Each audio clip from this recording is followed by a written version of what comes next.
Hey everyone, Zain with you, and today we'll show you how to airdrop from iPhone to Android without using any apps.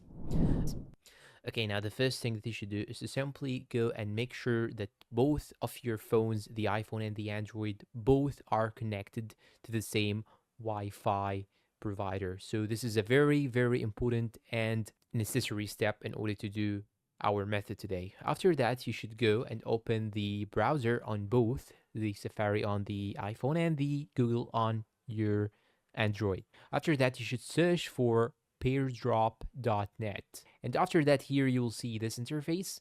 What you should do right now is to simply go and click on the middle of your screen, and here it will show you here.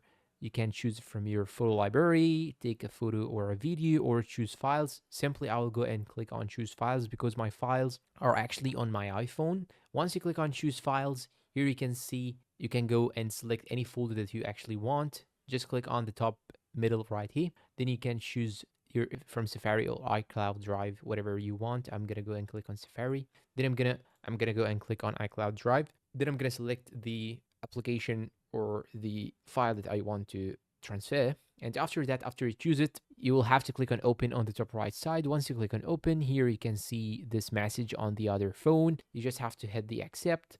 And after you hit the accept, here you can see this loading beside your phone on both mobiles. And after that, you should go and receive here this pop-out message, and you can simply click on download. Once you click on download, it will be downloaded on your phone on your Android.